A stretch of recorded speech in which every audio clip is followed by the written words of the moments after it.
Asexual reproduction in plants. Asexual reproduction occurs through vegetative propagation, budding, fragmentation, and spore formation. Vegetative propagation.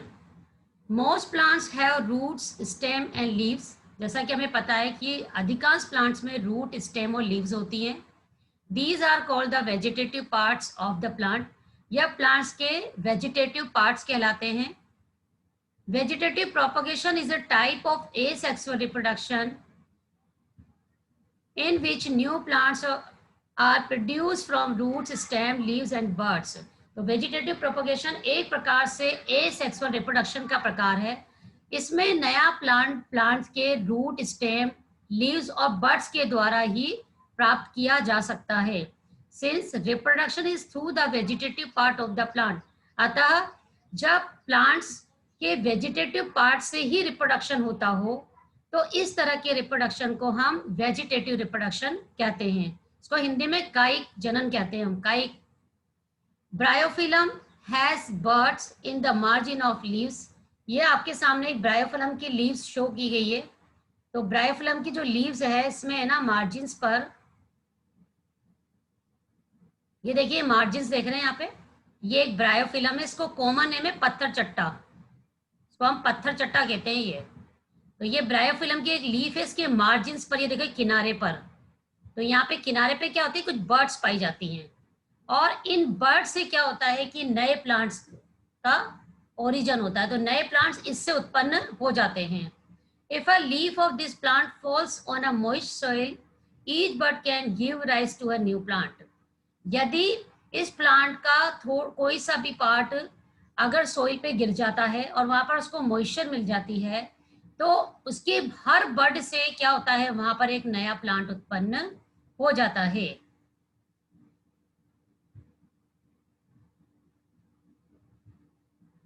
The roots of some plants can also give rise to new plants.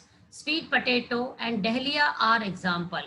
तो देखिए कुछ और भी plants हैं जिनमें roots के द्वारा नए प्लांट्स का ओरिजिन और नए प्लांट्स को आप ग्रो कर सकते हैं. जैसे स्वीट पोटैटो है, डहलिया है. तो स्वीट पोटैटो और डहलिया में आप इस मेथड से नए प्लांट्स को ग्रो कर सकते हैं. Plants such as cacti produce new plants when their parts get detached from the main plant body. तो आपने कैक्टस में भी देखा है कि अगर कैक्टस का कोई पार्ट उससे अलग हो जाए और वो सॉइल के कांटेक्ट में आ जाए, उसको आप ग्रो कर दे उस पार्ट को, तो वही पार्ट नया प्लांट बना लेता है. Each detached part can grow into a new plant. तो हर पार्ट में ये क्षमता होती है कि वो नया प्लांट बना सकता है. Plants produced by vegetative propagation take less time to grow and bear flowers and fruits earlier than those produced from seeds. तो वेजिटेटिव प्रोपगेशन के द्वारा जो प्लांट्स बनते हैं ये सीड्स से की तुलना में जल्दी ग्रो करते हैं. सीड से जो प्लांट ग्रो करने का टाइम वो लगता है, उसमें फ्रूट्स बनने में, उसमें लीव्स बनने में ज़्यादा समय लगता है, जबकि इसमें कम समय में ही क्या हो जाता है, इसमें प्लांट ग्रो कर जाता है. The new plants are exact copy of the parent plants as they are produced from a single parent. तो इसलिए यहाँ पर क्या होता है, न्यू प्लांट जो होता है बिल्कुल पेरेंट प्लांट्स की कॉपी होती है और वो सिंगल पेरेंट से, क्योंकि वो क्या होता है सिंगल पेरेंट से प्रोड्यूस होता है. यहाँ पे दो पेरेंट्स का पार्टिसिपेशन नहीं है, सिर्फ एक सिंगल पेरेंट्स ही क्या कर रहा है, एक न्यू प्लांट बना रहा है. इसलिए जो न्यू प्लांट बनेगा वो एग्जैक्ट बिल्कुल पेरेंट प्लांट के जैसा होता है. Yeast is a single-celled organism. Next method is budding. Yeast is a single-celled organism. The small bulb-like projection coming out from the yeast cell is called a bud.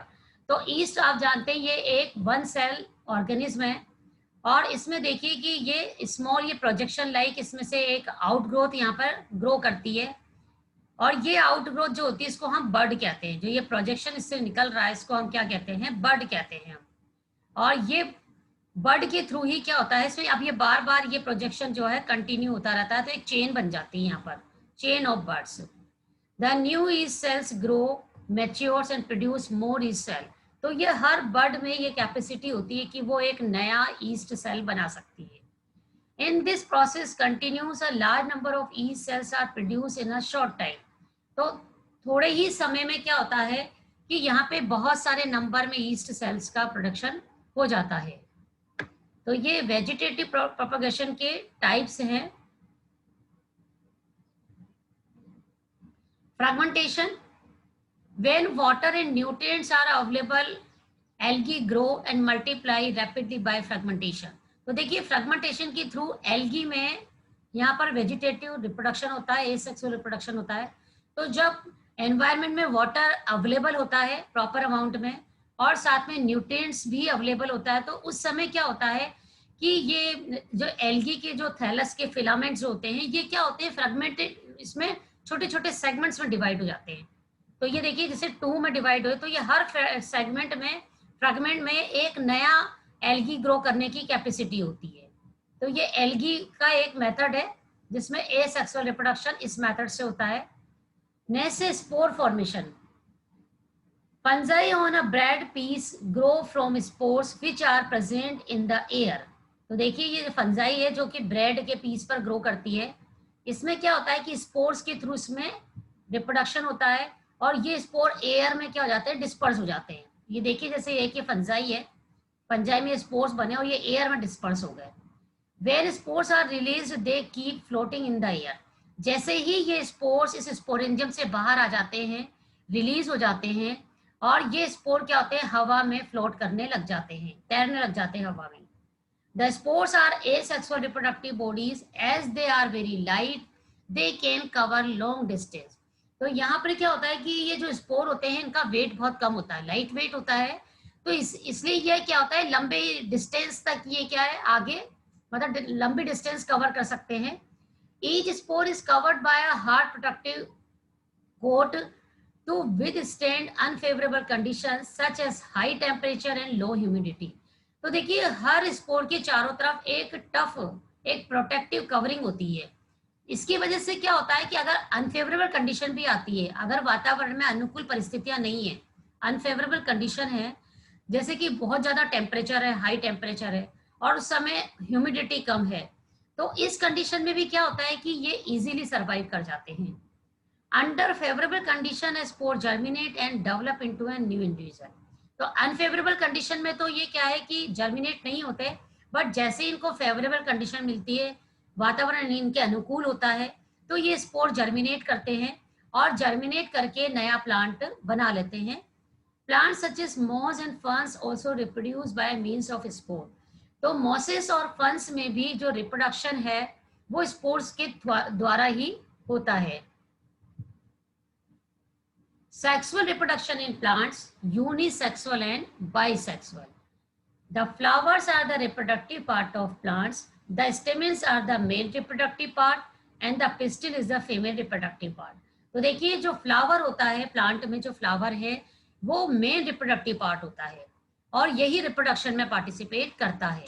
Male reproductive part को हम क्या कहते हैं, stamen कहते हैं और female reproductive part को pistil कहते हैं। ये देखिए ऊपर जो है ये मेल रिप्रोडक्टिव पार्ट है, इसको हम स्टेमन कहते हैं। और मेल रिप्रोडक्टिव पार्ट देखिए एंथर और फिलामेंट दो पार्ट में डिफरेंशिएटेड होता है। ये नीचे वाला जो है ये देखिए ये फीमेल रिप्रोडक्टिव पार्ट है। फीमेल रिप्रोडक्टिव पार्ट में क्या है, ये देखिए स्टिग्मा, स्टाइल और ये ओवरी, इस पूरे कंबाइंड स्ट्रक्चर को हम पिस्टल कहते हैं। ओवरी के अंदर क्या होते हैं, ओव्यूल होते हैं। तो इस तरह से ये जो एंजियोस्पर्म प्लांट्स होते हैं उनमें ये रिप्रोडक्टिव पार्ट्स फ्लावर होता है मेनली, और स्टेमन क्या है, मेल रिप्रोडक्टिव पार्ट होता है और पिस्टिल जो है वो फीमेल रिप्रोडक्टिव पार्ट होता है। The flowers which contain either only the pistil or only the stamen are called unisexual flowers। अगर फ्लावर में या तो पिस्टल हो और या स्टेमन हो, दोनों में से सिर्फ एक होगा फ्लावर में, तो ऐसे फ्लावर को हम यूनिसेक्सुअल फ्लावर्स कहते हैं। The flowers which contain both stamens and pistil are called bisexual। अगर किसी फ्लावर में मेल रिप्रोडक्टिव पार्ट भी है और फीमेल रिप्रोडक्टिव पार्ट भी है, यानी दोनों ही प्रेजेंट है, और जब दोनों प्रेजेंट होता है तो ऐसे फ्लावर को हम बाइसेक्सुअल फ्लावर कहते हैं। देखिए ये पहला वाला, इस फ्लावर में देखिए सेंटर में ये पिस्टिल है यानी फीमेल रिप्रोडक्टिव पार्ट है और ये स्टेमन है देखिए। तो यानी इस फ्लावर में दोनों ही पार्ट प्रेजेंट है, मेल भी है और फीमेल भी है और दूसरे भी पार्ट है। तो जब किसी फ्लावर में सभी पार्ट्स प्रेजेंट होते हैं तो ऐसे फ्लावर को हम कंप्लीट फ्लावर कहते हैं। और इसमें क्योंकि दोनों सेक्स ऑर्गन है इसलिए इसको हम बाइसेक्सुअल फ्लावर कहते हैं। अब इधर देखिए सिर्फ फीमेल पार्ट है बट यहाँ पे मेल पार्ट एब्सेंट है, तो यानी यहाँ पे सभी पार्ट्स प्रेजेंट नहीं है, तो इस तरह के फ्लावर को हम इम्परफेक्ट फ्लावर कहते हैं। और साथ में यूनिसेक्सुअल कहते हैं क्योंकि एक ही यहाँ पर रिप्रोडक्टिव पार्ट है, दूसरा रिप्रोडक्टिव पार्ट यहाँ पर एब्सेंट है। Corn, papaya and cucumber produce unisexual flowers, whereas mustard, rose, petunia have bisexual flowers. तो आपने देखा ये जो कुकुम्बर है, पपाया है, मक्का, जितने भी गेहूं की जो फैमिली है, यानी पोएसी है, कॉर्न उसी में आता है, पपाया है, कुकुम्बर है, इन सब में यूनिसेक्सुअल फ्लावर्स पाए जाते हैं। जबकि मस्टर्ड है, रोज है, पिटूनिया है, ये बाइसेक्सुअल फ्लावर के एग्जाम्पल है। Both the male and the female unisexual flower में be present in the same plant और इन डिफरेंट प्लांट। देखिए दोनों मेल या फीमेल जब यूनिसेक्सुअल फ्लावर होता है तो यूनिसेक्सुअल फ्लावर जो है वो एक ही प्लांट पर भी पाया जा सकता है और दो डिफरेंट डिफरेंट प्लांट पर भी पाया जा सकता है। Anther contains pollen grains which produce male gametes. जैसा आपको पता है एंथर के अंदर क्या होते हैं, पोलन ग्रेन्स होते हैं और ये पोलन ग्रेन्स क्या बनाते हैं, मेल गैमेट्स। अब pistil consist of stigma, style and ovary. Pistil जो है आप इससे पहले डायग्राम में देखा है, स्टिग्मा, स्टाइल और ओवरी से मिलकर बनता है। और फीमेल गैमेट्स और egg is formed in ovule. तो ओव्यूल के अंदर क्या बनता है, फीमेल गैमेट बनता है। In sexual reproduction a male and a female gametes fuse to form a zygote. तो आपको पता है सेक्सुअल रिप्रोडक्शन में क्या होता है, मेल और फीमेल गैमेट फ्यूज होता है। तो आपको पता है, देखिए ये क्या है, ये फीमेल पार्ट है, फीमेल रिप्रोडक्टिव पार्ट, इसको हम पिस्टिल कहते हैं। ये आपको पता है ये स्टिग्मा है ऊपर वाला, ये स्टाइल है और ये ओवरी है। ठीक है, अब क्या होगा, फर्टिलाइजेशन जब होगा तो क्या होगा, यहाँ पर मान लीजिए कि यहाँ पे ये एक एग आ गया और ये यहाँ पर एक स्पर्म है, ये दोनों जब फ्यूज होंगे दोनों तो क्या बनाएंगे, दोनों मिलके जाइगोट बनाएंगे। ठीक है, तो ये दोनों मिलके क्या बनाते हैं, जाइगोट का फॉर्मेशन करते हैं। ठीक है, तो मेल और फीमेल गैमेट जब दोनों फ्यूज हो जाते हैं तो इससे एक 2n सेल बनती है और इस 2n सेल को हम क्या कहते हैं, जाइगोट कहते हैं। ठीक है, तो ये जाइगोट का यहाँ पे फॉर्मेशन हो जाता है। तो ये सेक्सुअल रिप्रोडक्शन में मेन काम है कि यहाँ पर एक मेल गैमेट और फीमेल गैमेट दोनों फ्यूज हो जाता है और फ्यूज होकर यहाँ पर क्या बनाता है, जाइगोट बनाता है। Pollination.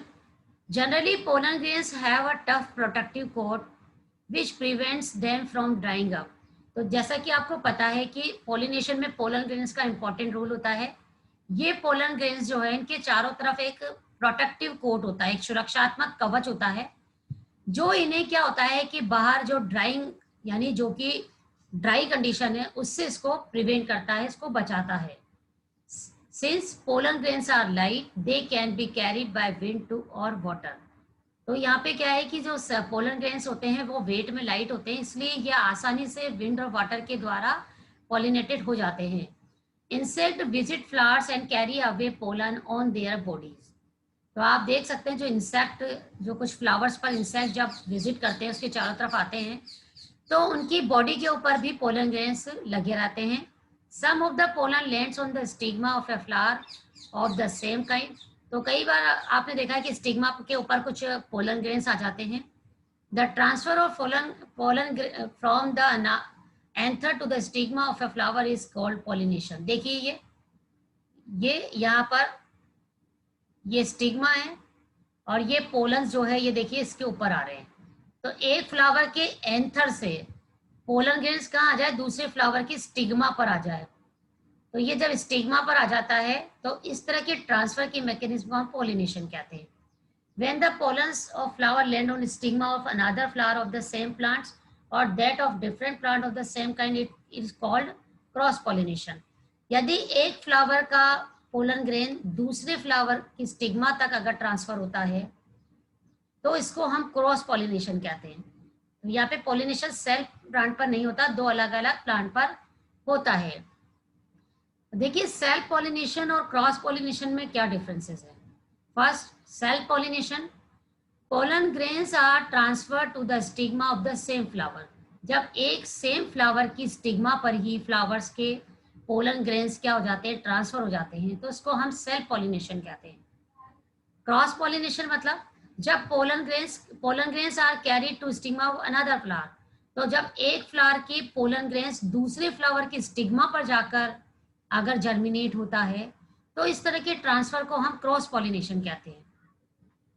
Self pollination occurs in bisexual plants, तो सेल्फ पॉलिनेशन हमेशा बाइसेक्सुअल प्लांट्स में ही होता है, जबकि cross pollination occurs in bisexual flowers having anther and stigma maturing at different time. तो देखिए क्रॉस पॉलिनेशन भी बाइसेक्सुअल प्लांट में ही होता है, फ्लावर्स में होता है, बट वहां पर क्या होता है कि स्टिग्मा और एंथर के मैच्योर होने का समय अलग अलग होता है, तो जो दोनों का टाइम अलग होता है, तो इसलिए वहां पर क्रॉस पॉलिनेशन होता है। और सेल्फ पॉलिनेशन में क्या होता है कि मैच्योर होने का टाइम सेम होता है, एक ही टाइम पर वहां पर एंथर और स्टिग्मा दोनों सेम टाइम पर मैच्योर होती है। It takes place in plant like wheat and peas. तो सेल्फ पॉलिनेशन ज्यादातर देखिए व्हीट, गेहूं और मटर में पाया जाता है। It takes place in plants like lady finger, tomato and brinjal. तो ज्यादातर क्रॉस पॉलिनेशन आप लेडी फिंगर, वही भिंडी में, टोमेटो में और ब्रिंजल में देख सकते हैं। तो ये क्रॉस पॉलिनेशन यहाँ पर होता है। Fertilization, the cell which results after fusion of gametes is called a zygote. The process of fusion of male and female gametes to form a zygote is called fertilization. The zygote develop into an embryo. देखिए ये यहाँ पर female part है, ये इसका ovary है, इसमें ovule है, और ओव्यूल के अंदर यहाँ पर एग होता है, इसको हम ओवन कह रहे हैं। अब ये पोलन ट्यूब यहाँ पर आई, देखिए जर्मिनेट हुआ और यहाँ पर इसने अपने मेल गैमेट को डिस्चार्ज कर दिया। तो देखिए यहाँ पर मेल और फीमेल गैमेट दोनों फ्यूज हो जाते हैं और फ्यूज होकर यहाँ पे जायगोट का फॉर्मेशन कर देते हैं, और इस जायगोट से आगे जाके एम्ब्रियो का फॉर्मेशन हो जाता है। Fruits and seeds formation. After fertilization, the ovary grow into a fruit and other parts of the flower fall off. The fruit is the ripened ovary. तो जब फर्टिलाइजेशन कंप्लीट हो जाता है तो ओवरी क्या हो जाती है, फ्रूट में कन्वर्ट हो जाती है, और फ्लावर के जितने भी दूसरे पार्ट्स होते हैं वो गिर जाते हैं, उनका फॉल ऑफ हो जाते हैं, और फ्रूट जो होता है, अब देखा जाए तो क्या डेफिनेशन है, राइपेंड ओवरी को ही हम फ्रूट कहते हैं। The seeds develop from the ovule, और ओव्यूल जो होता है वो सीड के अंदर कन्वर्ट हो जाता है। The seed contain an embryo enclose in protective seed coat. तो देखिए सीड के चारों तरफ एक प्रोटेक्टिव कवरिंग होती है जिसको हम सीड कोट कहते हैं, और इस सीड के अंदर एम्ब्रियो रहता है। Some fruits are fleshy and juicy such as mango, apple and orange. तो आप जानते हैं कुछ फ्रूट्स जो होते हैं जूसी होते हैं, और some fruits are hard like almonds and walnut. तो कुछ फ्रूट जो होते हैं वो काफी हार्ड होते हैं, जैसे आप जानते हैं almonds and walnut. Seed dispersal, some seeds are dispersed by animals specially spiny seeds. तो कुछ जो सीड्स होते हैं इनका डिस्पर्जल एनिमल की हेल्प से होता है, मेन रूप से वो सीड जिनके ऊपर स्पाइन पाए जाते हैं। with hooks which get attached to the bodies of animals and are carried to distant place। तो क्या होता है, कुछ सीड्स के ऊपर हुक की तरह स्ट्रक्चर पाए जाते हैं, जब कोई एनिमल इस सीड के कांटेक्ट में आता है तो ये उसके ऊपर चिपक जाता है, और ये एनिमल क्या होता है फिर वहां पर पॉलिनेशन में हेल्प, सीड डिस्पर्सल में हेल्प करता है। Examples are xanthium and urena urena. तो ये इसमें क्या होता है कि जो सीड का डिस्पर्सल है वो एनिमल्स के थ्रू होता है। Some seeds are dispersed when the fruit burst with sudden jerk। तो कुछ प्लांट्स में क्या होता है कि जो सीड का डिस्पर्सल जो होता है फ्रूट्स के बस्ट होने से, फटने से होता है।